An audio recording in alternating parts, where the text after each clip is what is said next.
Capítulo 1. Marsella. La llegada.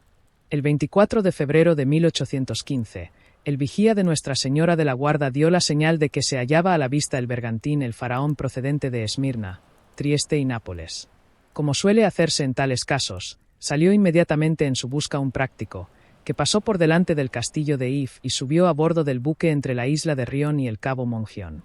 En un instante, y también como de costumbre, se llenó de curiosos la plataforma del castillo de San Juan, porque en Marsella se daba gran importancia a la llegada de un buque y sobre todo si le sucedía lo que al faraón, cuyo casco había salido de los astilleros de la antigua Focia y pertenecía a un naviero de la ciudad. Mientras tanto, el buque seguía avanzando, habiendo pasado felizmente el estrecho producido por alguna erupción volcánica entre las islas de Calasapeigne y de Jaros, dobló la punta de Pomegue hendiendo las olas bajo sus tres gavias, su gran foque y la mesana.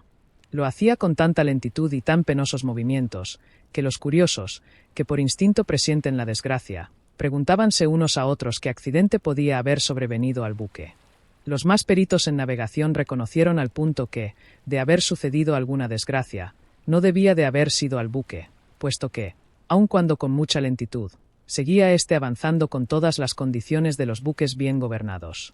En su puesto estaba preparada el ancla, sueltos los cabos del bauprés, y al lado del piloto, que se disponía a hacer que el faraón enfilase la estrecha boca del puerto de Marsella, hallábase un joven de fisonomía inteligente que, con mirada muy viva, observaba cada uno de los movimientos del buque y repetía las órdenes del piloto. Entre los espectadores que se hallaban reunidos en la explanada de San Juan, había uno que parecía más inquieto que los demás y que, no pudiendo contenerse y esperar a que el buque fondeara, saltó a un bote y ordenó que le llevasen al faraón, al que alcanzó frente al muelle de la reserva. Viendo acercarse al bote y al que lo ocupaba, el marino abandonó su puesto al lado del piloto y se apoyó, sombrero en mano, en el filarete del buque. Era un joven de unos 18 a 20 años, de elevada estatura, cuerpo bien proporcionado, hermoso cabello y ojos negros, observándose en toda su persona ese aire de calma y de resolución peculiares a los hombres avezados a luchar con los peligros desde su infancia. «Ah, sois vos, Edmundo. ¿Qué es lo que ha sucedido?», preguntó el del bote. «¿Qué significan esas caras tan tristes que tienen todos los de la tripulación?». «Una gran desgracia, para mí al menos, señor Morrel», respondió Edmundo. «Al llegar a la altura de Civitavecchia, falleció el valiente capitán Leclerc. ¿Y el cargamento?», preguntó con ansia el naviero. «Intacto, sin novedad». «El capitán Leclerc. ¿Qué le ha sucedido?», preguntó el naviero, ya más tranquilo. «¿Qué le ocurrió a ese valiente capitán?». «Murió». «¿Cayó al mar?». «No, señor. Murió de una calentura cerebral, en medio de horribles padecimientos». Volviéndose luego hacia la tripulación. «Hola», dijo. «Cada uno a su puesto. Vamos a anclar». La tripulación obedeció, lanzándose inmediatamente los 8 o 10 marineros que la componían, unos a las escotas, otros a las drizas y otros a cargar velas. Edmundo observó con una mirada indiferente el principio de la maniobra, y viendo a punto de ejecutarse sus órdenes, volvióse hacia su interlocutor. «Pero, ¿cómo sucedió esa desgracia?», continuó el naviero. «Oh, Dios mío, de un modo inesperado». Después de una larga plática con el comandante del puerto, el capitán Leclerc salió de Nápoles bastante agitado, y no habían transcurrido 24 horas cuando le acometió la fiebre, y a los 3 días había fallecido. Le hicimos los funerales de ordenanza, y reposa decorosamente envuelto en una hamaca, con una bala del 36 a los pies y otra a la cabeza, a la altura de la isla de Giglio. La cruz de la Legión de Honor y la espada las conservamos y las traemos a su viuda. Es muy triste, ciertamente, prosiguió el joven con melancólica sonrisa, haber hecho la guerra a los ingleses por espacio de 10 años, y morir después en su cama como otro cualquiera. «¿Y qué vamos a hacerle, señor Edmundo?», replicó el naviero, cada vez más tranquilo. «Somos mortales, y es necesario que los viejos cedan su puesto a los jóvenes. A no ser así no habría ascensos, y puesto que me aseguráis que el cargamento se halla en buen estado, señor Morrel, os aconsejo, pues, que no lo cedáis ni aun con 25.000 francos de ganancia». Acto seguido, y viendo que habían pasado ya la torre redonda, gritó Edmundo: «Largad las velas de las escotas, el foque y las de mesana». La orden se ejecutó casi con la misma exactitud que en un buque de guerra. «Amainad y cargad por todas partes». A esta última orden se plegaron todas las velas, y el barco avanzó de un modo casi imperceptible. Si queréis subir ahora, señor Morrel, dijo Dantes dándose cuenta de la impaciencia del armador. Aquí viene vuestro encargado, el señor Danglars, que sale de su camarote, y que os informará de todos los detalles que deseéis. Por lo que a mí respecta, he de vigilar las maniobras hasta que quede el faraón anclado y de luto. No dejó el naviero que le repitieran la invitación, y asiéndose a un cable que le arrojó Dantes, subió por la escala del costado del buque con una ligereza que honrara a un marinero, mientras que Dantes, volviendo a su puesto, cedió el que ocupaba últimamente a aquel que había anunciado con el nombre de Danglars, y que saliendo de su camarote se dirigía a donde estaba el naviero. El recién llegado era un hombre de 25 a 26 años, de semblante algo sombrío, humilde con los superiores, insolente con los inferiores, de modo que con esto y con su calidad de sobrecargo, siempre tan mal visto, le aborrecía toda la tripulación, tanto como quería a Dantes. «Y bien, señor Morrel», dijo Danglars, «ya sabéis la desgracia, ¿no es cierto?» «Sí, sí, pobre capitán Leclerc. Era muy bueno y valeroso. Y buen marino sobre todo, encanecido entre el cielo y el agua, como debe ser el hombre encargado de los intereses de una casa tan respetable como la de Morrel a hijos», respondió Danglars. «Sin embargo», repuso el naviero mirando a Dantes, que fondeaba en este instante, «me parece que no se necesita ser marino viejo, como decís, para ser ducho en el oficio. Y si no, ahí tenéis a nuestro amigo Edmundo, que de tal modo conoce el suyo, que no ha de menester lecciones de nadie». «Oh, sí», dijo Danglars dirigiéndole una aviesa mirada en la que se reflejaba un odio reconcentrado. «Parece que este joven todo lo sabe. Apenas murió el capitán, se apoderó del mando del buque sin consultar a nadie, y aún nos hizo perder día y medio en la isla de Elba en vez de proseguir rumbo a Marsella. Al tomar el mando del buque», repuso el naviero, «cumplió con su deber. En cuanto a perder día y medio en la isla de Elba, obró mal, si es que no tuvo que reparar alguna avería. Señor Morrel, el bergantín se hallaba en excelente estado y aquella demora fue puro capricho. Deseos de bajar a tierra, no lo dudéis». «Dantes», dijo el naviero encarándose con el joven, «venid acá».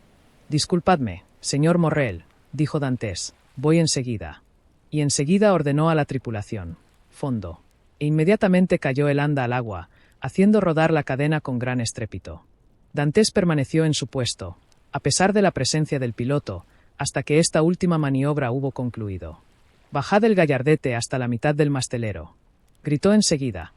«Iza el pabellón, cruza las vergas». «¿Lo veis?», observó Danglars, «ya se cree capitán». «Y de hecho lo es», contestó el naviero. «Sí, pero sin vuestro consentimiento ni el de vuestro asociado, señor Morrel». «Diantre, ¿y por qué no le hemos de dejar con ese cargo?», repuso Morrel. «Es joven, ya lo sé, pero me parece que le sobra experiencia para ejercerlo».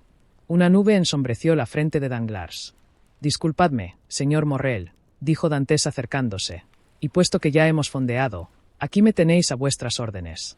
Me llamasteis, ¿no es verdad?». Danglars hizo ademán de retirarse. «Quería preguntaros por qué os habéis detenido en la isla de Elba». «Lo ignoro, señor Morrel. Fue para cumplir las últimas órdenes del capitán Leclerc, que me entregó, al morir, un paquete para el mariscal Bertrand». «¿Pudisteis verlo, Edmundo?». «¿A quién?». «Al mariscal». «Sí». Morrel miró en derredor, y llevando a Dantes aparte. «¿Cómo está el emperador?», le preguntó con interés. «Según he podido juzgar por mí mismo, muy bien». «¿Cómo? ¿También habéis visto al emperador?». «Sí, señor, entró en casa del mariscal cuando yo estaba en ella». «¿Y le hablasteis?». «Al contrario, él me habló a mí», repuso Dantes sonriéndole. «¿Y qué fue lo que os dijo?». «Hizóme 1000 preguntas acerca del buque, de la época de su salida de Marsella, el rumbo que había seguido y del cargamento que traía. Creo que a haber venido en lastre, y a ser yo su dueño, su intención fuera el comprármelo, pero le dije que no era más que un simple segundo, y que el buque pertenecía a la casa Morrel a hijos». «Ah», dijo entonces, «la conozco. Los Morrel han sido siempre navieros, y uno de ellos servía en el mismo regimiento que yo, cuando estábamos de guarnición en Valence». «Es verdad», exclamó el naviero, loco de contento. «Ese era Policarpo Morrel, mi tío, que es ahora capitán. Dantes, si decís a mi tío que el emperador se ha acordado de él, le veréis llorar como un niño. Pobre viejo. Vamos, vamos», añadió el naviero dando cariñosas palmadas en el hombro del joven. Habéis hecho bien en seguir las instrucciones del capitán Leclerc deteniéndoos en la isla de Elba, a pesar de que podría comprometeros el que se supiese que habéis entregado un pliego al mariscal y hablado con el emperador. ¿Y por qué había de comprometerme?, dijo Dantes. Puedo asegurar que no sabía de qué se trataba, y en cuanto al emperador, no me hizo preguntas de las que hubiera hecho a otro cualquiera. Pero con vuestro permiso, continuó Dantes, vienen los aduaneros, os dejo. Sí, sí, querido Dantes, cumplid vuestro deber. El joven se alejó, mientras iba aproximándose Danglars. Vamos, preguntó éste. ¿Os explicó el motivo por el cual se detuvo en Portoferrajo? Sí, señor Danglars. Vaya, tanto mejor, respondió éste, porque no me gusta tener un compañero que no cumple con su deber. Dantes ya ha cumplido con el suyo, respondió el naviero, y no hay por qué reprenderle. Cumplió una orden del capitán Leclerc. A propósito del capitán Leclerc, ¿os ha entregado una carta de su parte? ¿Quién? Dantes. A mí, no. ¿Le dio alguna carta para mí? Suponía que además del pliego le hubiese confiado también el capitán una carta. Pero, ¿de qué pliego habláis, Danglars? Del que Dantes ha dejado al pasar en Portoferrajo. ¿Cómo? ¿Sabéis que Dantes llevaba un pliego para dejarlo en Portoferrajo? Danglars se sonrojó. Pasaba casualmente por delante de la puerta del capitán, estaba entreabierta, y le vi entregar a Dantes un paquete y una carta. Nada me dijo aún, contestó el naviero, pero si trae esa carta, él me la dará. Danglars reflexionó un instante. En ese caso, señor Morrel, os suplico que nada digáis de esto a Dantes, me habré equivocado. En esto volvió el joven y Danglars se alejó. Querido Dantes, ¿estáis ya libre?, le preguntó el naviero. Sí, señor. La operación no ha sido larga, vamos. No, he dado a los aduaneros la factura de nuestras mercancías y los papeles de mar a un oficial del puerto que vino con el práctico. ¿Con qué nada tenéis que hacer aquí? Dantes cruzó una ojeada en torno. No, todo está en orden. Podréis venir a comer con nosotros, ¿verdad? Dispensadme, señor Morrel, dispensadme, os lo ruego, porque antes quiero ver a mi padre. Sin embargo, no os quedo menos reconocido por el honor que me hacéis. Es muy justo, Dantes, es muy justo. Ya sé que sois un buen hijo. ¿Sabéis cómo está mi padre?, preguntó Dantes con interés.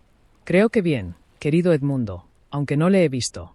Continuará encerrado en su mísero cuartucho. Eso demuestra al menos que nada le ha hecho falta durante vuestra ausencia. Dantes se sonrió. Mi padre es demasiado orgulloso, señor Morrel, y aunque hubiera carecido de lo más necesario, dudo que pidiera nada a nadie, excepto a Dios. Bien, entonces después de esa primera visita cuento con vos. Os repito mis excusas, señor Morrel, pero después de esa primera visita quiero hacer otra no menos interesante a mi corazón. Ah, es verdad, Dantes, me olvidaba de que en el barrio de los catalanes hay una persona que debe esperaros con tanta impaciencia como vuestro padre, la hermosa Mercedes. Dantes se sonrojó intensamente. Ya, repuso el naviero. Por eso no me asombra que haya ido 3 veces a pedir información acerca de la vuelta del faraón. Cáspita. Edmundo, en verdad que sois hombre que entiende del asunto. Tenéis una querida muy guapa. No es querida, señor Morrel, dijo con gravedad el marino. Es mi novia. Es lo mismo, contestó el naviero, riéndose. Para nosotros no, señor Morrel. Vamos, mi querido Edmundo, replicó el señor Morrel. No quiero deteneros por más tiempo. Habéis desempeñado harto bien mis negocios para que yo os impida que os ocupéis de los vuestros. ¿Necesitáis dinero? No, señor. Conservo todos mis sueldos de viaje. Sois un muchacho muy ahorrativo, Edmundo. Y añadid que tengo un padre pobre, señor Morrel. Sí, ya sé que sois buen hijo. Id a ver a vuestro padre. El joven dijo, saludando, con vuestro permiso. Pero, ¿no tenéis nada que decirme? No, señor. El capitán Leclerc, ¿no os dio al morir una carta para mí? Oh, no, le hubiera sido imposible escribirla, pero esto me recuerda que tendré que pediros licencia por unos días. ¿Para casaros? Primeramente, para eso, y luego para ir a París. Bueno, por el tiempo que queráis, Dantes. La operación de descargar el buque nos ocupará 6 semanas lo menos, de manera que no podrá darse a la vela otra vez hasta dentro de 3 meses. Para esa época sí necesito que estéis de vuelta, porque el faraón, continuó el naviero tocando en el hombro al joven marino, no podría volver a partir sin su capitán. Sin su capitán, exclamó Dantes con los ojos radiantes de alegría. Pensad lo que decís, señor Morrel, porque esas palabras hacen nacer las ilusiones más queridas de mi corazón. ¿Pensáis nombrarme capitán del Faraón? Si solo dependiera de mí, os daría la mano, mi querido Dantes, diciéndoos: es cosa hecha, pero tengo un socio, y ya sabéis el refrán italiano: Cia compagno a padrone. Sin embargo, mucho es que de 2 votos tengáis ya uno. En cuanto al otro, confiad en mí, que yo haré lo posible porque lo obtengáis también. Oh, señor Morrel, exclamó el joven con los ojos inundados en lágrimas y estrechando la mano del naviero. Señor Morrel, os doy gracias en nombre de mi padre y de Mercedes. Basta, basta, dijo Morrel. Siempre hay Dios en el cielo para la gente honrada. Id a verlos y volved después a mi encuentro. ¿No queréis que os conduzca a tierra? No, gracias. Tengo aún que arreglar mis cuentas con Danglars. ¿Os llevasteis bien con él durante el viaje? Según el sentido que deis a esa pregunta. Como camarada, no, porque creo que no me desea bien, desde el día en que a consecuencia de cierta disputa le propuse que nos detuviésemos los 2 solos 10 minutos en la isla de Montecristo, proposición que no aceptó. Como agente de vuestros negocios, nada tengo que decir y quedaréis satisfecho. Si llegáis a ser capitán del Faraón, ¿os llevaréis bien con Danglars? Capitano segundo, señor Morrel, respondió Dantes, guardaré siempre las mayores consideraciones a aquellos que posean la confianza de mis principales. Vamos, vamos, Dantes, veo que sois cabalmente un excelente muchacho. No quiero deteneros más, porque noto que estáis ardiendo de impaciencia. ¿Me permitís, entonces? Sí, ya podéis iros. ¿Podré usar la lancha que os trajo? No faltaba más. Hasta la vista, señor Morrel, y gracias por todo. Que Dios os guíe. Hasta la vista, señor Morrel. Hasta la vista, mi querido Edmundo. El joven saltó a la lancha, y sentándose en la popa dio orden de abordar a la Cannebiere. 2 marineros iban al remo, y la lancha se deslizó con toda la rapidez que es posible en medio de los 1000 buques que obstruyen la especie de callejón formado por 2 filas de barcos desde la entrada del puerto al muelle de Orleans. El naviero le siguió con la mirada, sonriéndose hasta que le vio saltar a los escalones del muelle y confundirse entre la multitud, que desde las 5 de la mañana hasta las 9 de la noche llena la famosa calle de la Cannebiere, de la que tan orgullosos se sienten los modernos focenses, que dicen con la mayor seriedad: si París tuviese la Cannebiere, sería una Marsella en pequeño. Al volverse el naviero, vio detrás de sí a Danglars, que aparentemente esperaba sus órdenes, pero que en realidad vigilaba al joven marino. Sin embargo, esas 2 miradas dirigidas al mismo hombre eran muy diferentes.